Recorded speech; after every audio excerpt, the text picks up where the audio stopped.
नमस्कार प्यारे बच्चों, डिजिटल हिंदी कक्षा में आप सबका एक बार फिर से स्वागत है। जी हाँ, आज हम फिर से आए हैं आप लोगों के लिए एक नया पाठ लेकर के, जिसको आप पढ़ने जा रहे हैं। तो आइए इस पाठ की ओर चलने के लिए हम चलते हैं इस चित्र के साथ। जी, यह चित्र देखिए, आप लोगों को कौन सी कक्षा की पाठ्य पुस्तक का चित्र दिखाई दे रहा है? यह जी हाँ, सुगंध एक 9वीं कक्षा की पाठ्य पुस्तक का चित्र है। तो आज हम इसी में से एक पाठ पढ़ने वाले हैं। आइए पाठ पढ़ने से पहले हम इस गीत का आनंद लेते हैं।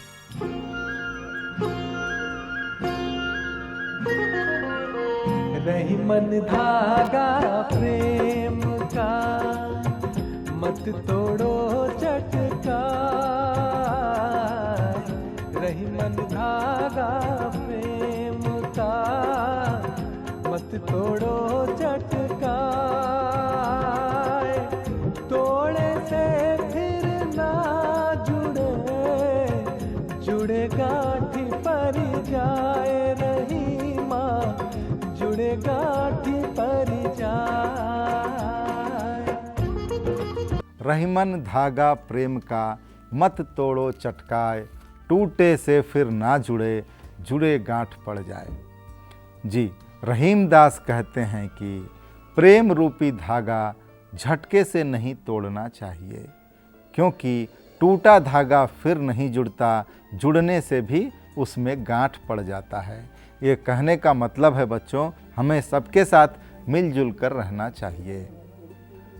तो इस दोहे की नीति है, हमें किसी से लड़ाई नहीं करनी चाहिए। जी हाँ बच्चों, कितनी महत्वपूर्ण नीति है यह। तो इसी प्रकार इन नीति वाक्यों का हमारे जीवन में बहुत महत्व है। तो आइए चलते हैं हम कुछ और नीतियों को सीखने के लिए, कुछ दोहे पढ़ने के लिए। जैसे आपने अभी रहीम के दोहे पढ़े, उसी प्रकार जो है हम कुछ अन्य दोहे भी पढ़ेंगे। जी हाँ, हम चलते हैं पढ़ने के लिए। आज का पाठ है अमर वाणी। जी, इसमें कबीर दास के और वृंद के दोहे हैं। आज जो है हम इसका पहला भाग पढ़ रहे हैं, जिसमें कबीर के दोहे हैं। हम पहले भाग में केवल कबीर के दोहे पढ़ेंगे। यहाँ पर जो चित्र आपको दिखाई दे रहा है, उसमें आपको कबीर दास जी दिखाई दे रहे होंगे। उनके साथ अनेक लोग बैठे हुए हैं उन्हें सुनने के लिए। ऐसे ही जो है आप भी ध्यान लगाकर बैठ जाइए। आज का यह पाठ बहुत महत्वपूर्ण है। हमें अनेक प्रकार के बहुमूल्य सीख मिलेंगे। इसी कारण इस पाठ का नाम भी अमर वाणी रखा गया है। जी हाँ, पाठ को पढ़ने से पहले हम लोग कबीर जी का परिचय एक बार देख लेते हैं। इसके पहले भी आपने कबीर के बारे में 7वीं कक्षा में पढ़ा है। इस बार जो है 9वीं कक्षा में उनके दोहे पढ़ रहे हैं। तो कबीर जो है एक संत कवि हैं। कैसे कवि हैं बच्चों? कबीर एक संत कवि हैं। उनका जन्म 1398 में काशी के निकट माना जाता है। नीरू और नीमा ने इनका पालन पोषण किया। नीरू नीमा को वे एक लहर तारा नाम के तालाब के किनारे मिले थे और कबीर का पालन पोषण नीरू और नीमा ने किया, जो कि जुलाहे का काम करते थे। इनका देहांत 1528 में मगहर नामक स्थान पर माना जाता है। कब हुआ बच्चों उनका देहांत? 1528 में। उनका जन्म कब हुआ था? 1398 में। किसने उनका पालन पोषण किया? नीरू और नीमा ने। कैसे कवि हैं ये? जी हाँ, संत कवि हैं ये। तो चलिए आगे चलते हैं। कबीर जो है अनपढ़ थे मगर ज्ञानी थे। अब आप लोगों के मन में यह प्रश्न उठ सकता है कि कबीर अगर अनपढ़ थे तो वो उन्होंने दोहे कैसे लिखे? जी हाँ बच्चों, वो जो बोलते थे उनके शिष्य उसको लिख लेते थे, और वही जो है आज हम दोहों के रूप में पढ़ते हैं। वे ज्ञान मार्गी शाखा के प्रमुख कवि थे। उस समय भक्ति काल में 2 शाखाएं चलती थीं, ज्ञान मार्गी और प्रेम मार्गी। ये ज्ञान मार्गी शाखा के प्रमुख कवि माने जाते हैं। तो बच्चों चलते हैं और हम कबीर के बारे में सीखते हैं। तो कबीर की वाणी बीजक नामक ग्रंथ में संकलित है। कबीर की वाणी कहाँ संकलित है? बीजक नामक ग्रंथ में, यानी इनकी पुस्तक का नाम है बीजक। वे अंधविश्वास का खंडन करते थे।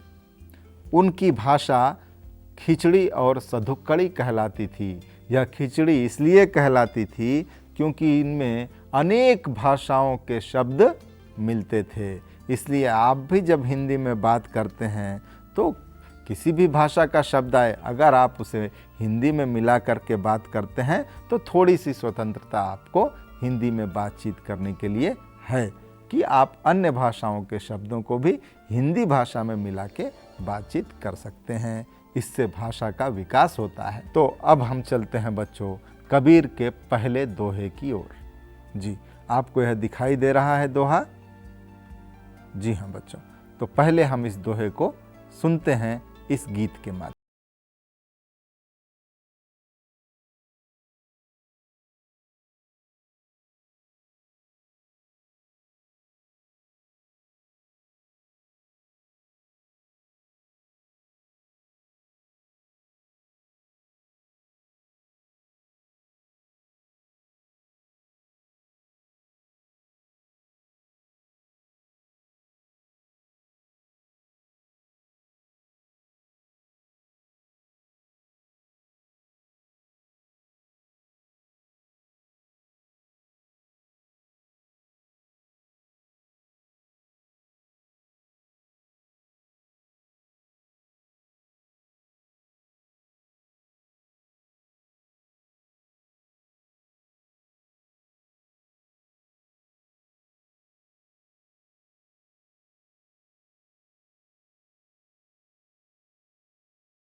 सब करे सुख में करे न कोय, जो सुख में सुमिरन करे दुख काहे को होय। तो आइए इसे हम गाते हैं एक बार। दुख में सुमिरन सब करे, सुख में करे न कोय। दुख में सुमिरन सब करे, सुख में करे न कोय। जो सुख में सुमिरन करे दुख काहे को होए कबीरा, दुख काहे को होए। तो बच्चों चलते हैं हम इसके अर्थ को जानने की ओर। जी हाँ, दुख में सुमिरन सब करे, सुख में करे न कोय। जो सुख में सुमिरन करे दुख काहे को होए। तो चलिए आप इसे एक बार पढ़िए और देखिए कि इसमें कौन सा शब्द आपको समझ में नहीं आ रहा है। जी, मैंने 3 शब्द पहले से आप लोगों के लिए यहाँ पे रख दिए हैं। समझ में ना आने वाले शब्द, दुख का अर्थ होता है परेशानी, सुमिरन का अर्थ होता है स्मरण और याद करना, काहे का अर्थ है क्यों। तो अब जो है हम इसके एक एक पंक्ति का अर्थ अब समझेंगे। जी, दुख में सुमिरन सब करे, दुख में सब ईश्वर को याद करते हैं। सुख में करे न कोई, इसका भाव है कि सुख में कोई ईश्वर को याद नहीं करता। जो सुख में सुमिरन करे, जो व्यक्ति सुख में ईश्वर को याद करता है, कबीरदास कहते हैं कि यदि हम सुख में ईश्वर को याद रखें दुख काहे को होए। तो दुख क्यों होगा? क्योंकि अगर हम सुख में ईश्वर को याद करते हैं तो बच्चों हम कोई गलत काम नहीं करते हैं। जब भी हमें भगवान याद रहते हैं, ईश्वर याद रहते हैं, तो हम गलत कामों को करने से डरते हैं। और अगर हम गलत काम नहीं करते हैं तो हमें दुख भी नहीं होता है। इसलिए अब पूरे दोहे का अर्थ जो है एक बार के बार मिलाकर हम पढ़ते हैं। दुख में सब ईश्वर को याद करते हैं, सुख में कोई ईश्वर को याद नहीं करता। यदि हम सुख में ईश्वर को याद रखें तो दुख नहीं होगा। जी हाँ, तो चलते हैं इसकी नीति के लिए कि इस दोहे से हमें क्या सीख मिली। हमें ईश्वर को कभी नहीं भूलना चाहिए। सुख में दुख में हमेशा ईश्वर को याद करना चाहिए ताकि हम कोई गलत काम करने से डरें। जी, तो चलते हैं अब अगले।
तो आइए हम चलते हैं इस दोहे के अर्थ को समझने की ओर। पहले इस दोहे को हम एक बार फिर से पढ़ते हैं। धीरे धीरे रे मना धीरे सब कुछ होए, धीरे धीरे रे मना धीरे सब कुछ होए, माली सींचे 100 घड़ा ऋतु आए फल होए। धीरे धीरे रे मना धीरे सब कुछ होए, माली सींचे 100 घड़ा ऋतु आए फल होए। तो आइए अब इस दोहे को हम फिर से गाते हैं।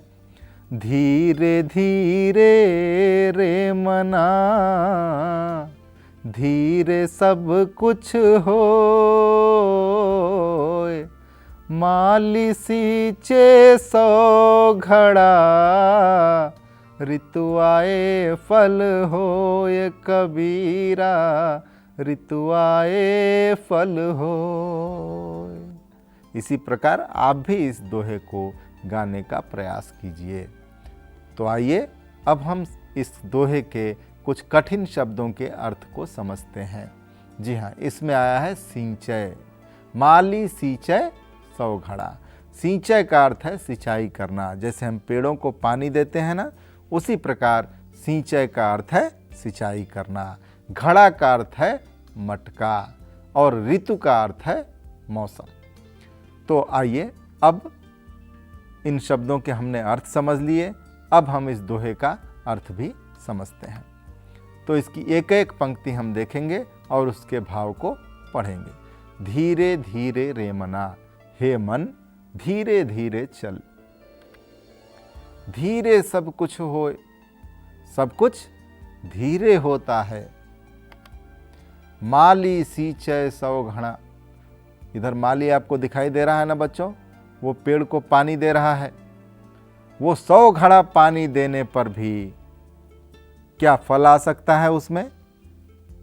कबीर कहते हैं कि माली 100 घड़ा पानी सींचने पर भी ऋतु आए फल होए, ऋतु आने पर ही फल आता है, उससे पहले फल नहीं आ सकता। इसलिए इसकी नीति है, पहले हम पूरे दोहे के भाव को फिर से पढ़ेंगे। हे मन धीरे धीरे चल, सब कुछ धीरे धीरे यानी समय पर होता है। माली 100 घड़ा पानी सींचने पर भी ऋतु आने पर ही फल आता है। इसकी नीति है, हमें जल्दबाजी नहीं करनी चाहिए, घबराने से कोई लाभ नहीं। बच्चों, अगर हम जल्दबाजी करते हैं, घबरा कर काम करते हैं, तो काम खराब होने का डर रहता है। तो इसलिए आप कोई भी काम आराम से कीजिए, लेकिन इसका मतलब यह नहीं है कि आज का काम कल कीजिए और कल का काम परसों कीजिए। यहाँ कहने का मतलब है कि काम समय पर कीजिए और समय पर काम करने से ही जो है काम में सफलता मिलती है। तो आइए चलते हैं हम अब अगले दोहे की ओर। अगले दोहे के लिए भी हम एक बार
फिर से गाते हैं जी। साई इतना दीजिए जामे कुटुम समाए, साई इतना दीजिए जामे कुटुम समाए, मैं भी भूखा ना रहूं साधु न भूखा जाए, कबीरा साधु न भूखा जाए। साई इतना दीजिए जामे कुटुम समाए, मैं भी भूखा ना रहूं साधु न भूखा जाए। तो आइए बच्चों, इस दोहे को आप भी गाने का प्रयत्न कीजिए। पहले अब हम इसके अर्थ को समझते हैं, उसके बाद इसके भाव पर भी हम चर्चा करेंगे जी। साई का अर्थ है ईश्वर। साई इतना दीजिए, हाँ, किससे मांग रहे हैं कबीरदास? ईश्वर से मांग रहे हैं। साई मतलब है ईश्वर। उसके बाद है कुटुंब। कुटुंब का मतलब है कुटुंब। कुटुंब यानी घर, परिवार। साधु, साधु का अर्थ होता है सज्जन और मेहमान। तो आइए अब हम इस दोहे के भाव को समझते हैं। साई इतना दीजिए, हे ईश्वर मुझे इतना दो। जामे कुटुंब समाए, जो घर में समा जाए।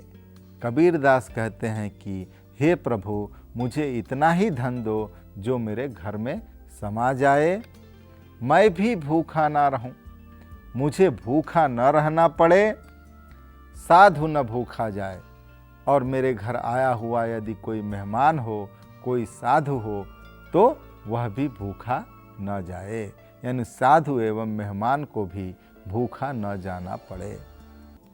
तो आइए अब इस दोहे के पूरे अर्थ को हम लोग समझते हैं। हे ईश्वर मुझे इतना दो जो घर में समा जाए, मुझे भूखा न रहना पड़े, मेरे घर आए साधु और मेहमान को भी भूखा न जाना पड़े। तो बच्चों, इससे आपने क्या सीखा? इस दोहे से आपने क्या सीखा? जी, हमें आवश्यकता से अधिक की लालच नहीं करनी चाहिए। संतोष सबसे बड़ा धन है। अगर हम मांगते ही जाएं तो हमारा मन कभी भी नहीं भरता। इसलिए हमें अपने मन में संतोष रखना चाहिए। कबीरदास का भी यही कहना है। उनका कहना है कि मुझे केवल इतना दो जिससे मैं अपने घर का, परिवार का पालन पोषण कर सकूं और मेरे घर आया हुआ मेहमान, आया हुआ साधु भी भूखा न जाए, मैं थोड़ा दान भी कर सकूं। तो अब आगे चलते हैं, हम लोग देखते हैं कि हम लोगों ने अब तक जो पढ़ा है उसमें हमें कितना तक हमने सीखा है। जी, तो आइए इसकी जांच के लिए हम कुछ प्रश्न देखेंगे यहाँ पर। इसको आपको सही उत्तर से जोड़ना है। तो पहला प्रश्न है आपके लिए, कबीर का जन्म कब हुआ? किसका जन्म कब हुआ? कबीर का जन्म। इधर 1398 है, 1528 है। क और ख में से आपको उत्तर चुनने हैं। तो बताइए कबीर का जन्म कब हुआ? जी हाँ, 1398 में कबीर का जन्म हुआ। तो आइए अब आपके लिए है दूसरा प्रश्न। कबीर का जन्म कहाँ हुआ था? जी अभी अभी हमने थोड़े देर पहले पढ़ा था इसको। कबीर का जन्म कहाँ हुआ था? काशी में हुआ था या मगहर में हुआ था? जी अपने उत्तर की जांच कीजिए, काशी में हुआ था। बहुत सुंदर। अब जो है तीसरा प्रश्न है आप लोगों के लिए, कबीर किस शाखा के कवि थे? कबीर किस शाखा के कवि थे? क प्रेम मार्गी, ख ज्ञान मार्गी। अभी अभी हम लोगों ने इसके बारे में चर्चा की है। जी बच्चों, जी बिल्कुल सही कहा आपने, कबीर ज्ञान मार्गी शाखा के कवि थे। अब अगला प्रश्न है आपके लिए, लोग ईश्वर को कब याद करते हैं? सुख में याद करते हैं या दुख में याद करते हैं? जी चलिए देखते हैं आपका उत्तर सही है या नहीं। दुख में। लोग ईश्वर को दुख में याद करते हैं, सुख में याद नहीं करते। कबीर क्या कहते हैं कि सुख में अगर हम ईश्वर को याद रखते हैं तो हमें दुख नहीं होगा। जी अगला प्रश्न है आप लोगों के लिए, फल कब आता है? पानी देने पर, ऋतु आने पर? बताइए, क है पानी देने पर, ख है ऋतु आने पर। प्रश्न है आपके लिए, फल कब आता है? जी हाँ, ऋतु आने पर फल आता है। अगला प्रश्न है आपके लिए, साई इतना दीजिए के बाद क्या है? जी दोहे में साई इतना दीजिए के बाद क्या आया है? जामे कुटुंब समाए या साधु न भूखा जाए? चलिए अपने उत्तर की जांच कीजिए। जामे कुटुंब समाए, बिल्कुल सही उत्तर बच्चों। तो आप लोगों ने तो बहुत कुछ सीखा है पाठ से लगता है। आइए अब हम चलते हैं स्वयं दोहे बनाने की ओर। और आप लोगों को इस पाठ में अनेक नीतियां आपने सीखी होंगी ना, अच्छी अच्छी बातें सीखी। तो आइए उनकी प्रशंसा करते हुए कबीर दास के लिए हम एक दोहा लिखते हैं और उसे गाते हैं। जी देखिए, यहाँ कुछ बच्चे बैठे हुए हैं और एक दोहा ऊपर लिखा हुआ है। मैं आपको इसे गाकर सुनाता हूँ। वाणी अमर कबीर की, पढ़ो लगा कर ध्यान। वाणी अमर कबीर की, पढ़ो लगा कर ध्यान। जिसने पाया ज्ञान है, उसने पाया मान। कबीरा उसने पाया मान। तो बच्चों, यहाँ कबीर के बारे में बताया गया है कि कबीर की बातें अमर हैं। अमर का मतलब आज से 600 साल पहले लगभग ये बातें लिखी गई थी। कब पैदा हुए थे कबीर? 1398 में। तो आज भी हम उनके दोहे पढ़ते हैं। क्यों पढ़ते हैं? क्योंकि उसमें जो नीतियां हैं, जो सीख हैं, वो आज भी हमारे लिए उपयोगी हैं। इसी कारण इस पाठ का नाम भी क्या रखा गया है? अमर वाणी। तो कबीर की बातें अमर हैं, इन्हें ध्यान लगाकर पढ़िए, क्योंकि ये ज्ञान बढ़ाने वाली हैं। जो ज्ञान बढ़ा पाता है, सम्मान उसी को मिलता है। जी हाँ बच्चों, तो अब चलिए, आप लोगों ने यह पाठ सीखा। अब आप लोगों के लिए चर्चा प्रश्न है। आप लोग आपस में चर्चा कीजिए और इन प्रश्नों के उत्तर आप लोगों को कक्षा में लिखने हैं। पहला प्रश्न है आपके लिए, भगवान का स्मरण कब करना चाहिए, क्यों?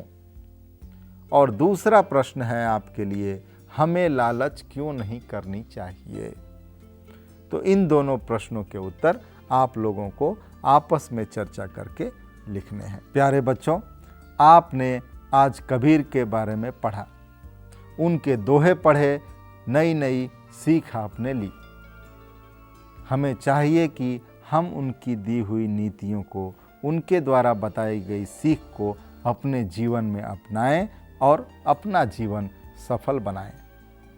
जी बच्चों, तो अगली कक्षा में हम फिर से इसके अगले भाग में वृंद के दोहे के साथ प्रस्तुत होंगे। तब तक के लिए हमें अनुमति दीजिए। नमस्कार, शुभकामनाएं।